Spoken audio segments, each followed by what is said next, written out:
पत्रकार बंधु सबको नमस्कार। आज देश के सबसे बड़े चुनाव का बिगुल बज चुका है। इंडिया गठबंधन कुरुक्षेत्र के इस रण के अंदर पिछले एक महीने से ऊपर गांव-गांव जा रही है। इंडिया गठबंधन के अंदर सभी दलों के नेता और कार्यकर्ता कुरुक्षेत्र लोकसभा पे दिन और रात मेहनत कर रहे हैं। हर गांव में, हर शहर में लोग पूरा अभिनंदन कर रहे हैं, स्वागत कर रहे हैं। लोगों का बहुत प्यार हमें मिल रहा है। जनता उम्मीद की नज़रों से हमें देख रही है। एक परिवर्तन जनता करना चाहती है। दूसरी तरफ भारतीय जनता पार्टी का हर गांव में पूरा विरोध हो रहा है। लोग भाजपा को गांव में प्रचार नहीं करने दे रहे। भाजपा के नेताओं को, गाड़ियों को गांव में घुसने नहीं दिया जा रहा। लोग ये कहते हैं कि बीजेपी हमें दिल्ली नहीं जाने दे रही और हम इनको गांव में नहीं आने दे रहे। हमने सुना है इस विरोध को देखते हुए भाजपा के प्रत्याशी चुनाव छोड़ के छुट्टियां मनाने चले। आप खुद सोचिए, क्या चुनाव के बीच में कोई प्रत्याशी विदेश के अंदर घूमता है? चुनाव छोड़ के विदेश में छुट्टियां मनाने जाता है? या वो हार को देख के चुनाव से बचना चाहता है? एक बहुत बड़ा क्वेश्चन है। लेकिन जिस तरीके से भारतीय जनता पार्टी हमारे 2 मुख्यमंत्रियों को अरेस्ट करके चुनाव से रोकना चाहती है, कांग्रेस के खाते सील करके उनका खर्चा बंद करना चाहती है और लेवल प्लेइंग फील्ड नहीं देना चाहती। हम चाहते हैं कि उनको लेवल प्लेइंग फील्ड मिले और यहाँ पे आए, चुनाव लड़े। इसलिए जिंदल साहब को, नवीन जिंदल जी को मैं चुनौती देता हूं कि वो स्पष्ट करें कि वो इस समय कहां पे। चुनाव के बीच में अगर वो इस देश के अंदर है तो आके मेरे से बहस करें। मेरे कुछ सवाल हैं, उनको मैं आपके सामने भी पूछूंगा और नवीन जिंदल जी को भी मैं खुली चुनौती की बहस देता हूं। वो आए, खुली बहस की चुनौती देता हूं। वो आए और हमारे साथ एक आमने सामने मेज पे बैठे सारे पत्रकार बंधु हो, इस कुरुक्षेत्र लोकसभा की जनता हो, और वो आपस में बातचीत करें ताकि जनता को उनका मकसद भी मालूम हो और हमारा मकसद भी मालूम हो।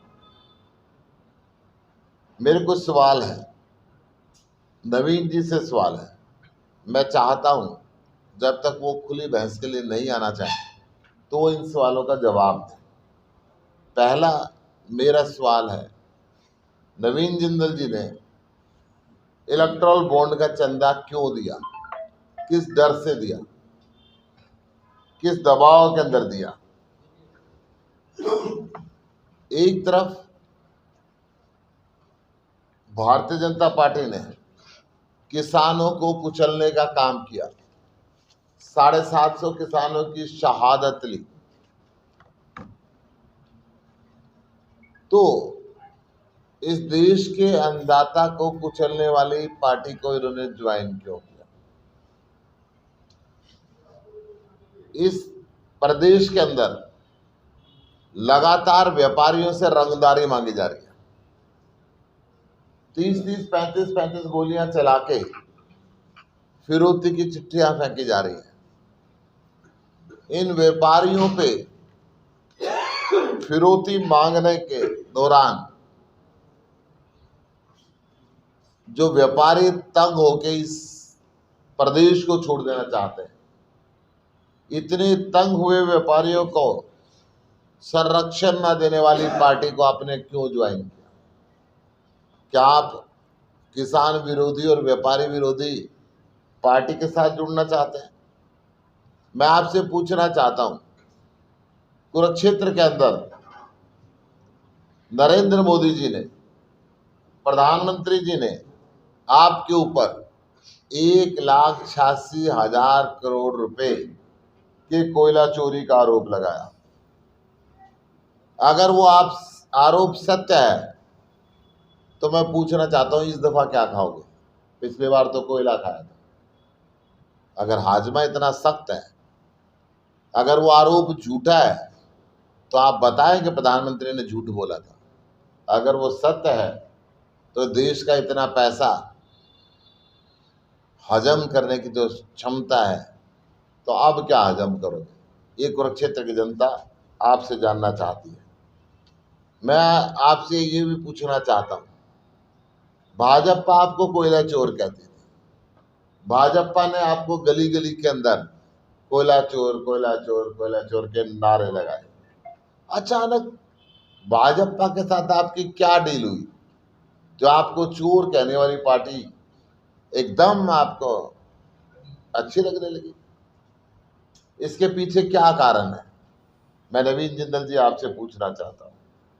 आपने ये कहा था कि आप और आपका कोई परिवार का सदस्य चुनाव नहीं लड़ेगा। अचानक क्या मजबूरी हुई? क्या आप कुरुक्षेत्र से चुनाव लड़ने के लिए आ गए? मैं आपसे ये भी पूछना चाहता हूं, अगर आपके पास चुनाव प्रचार के लिए समय नहीं है तो जनता का काम आप कैसे करेंगे? कब करेंगे?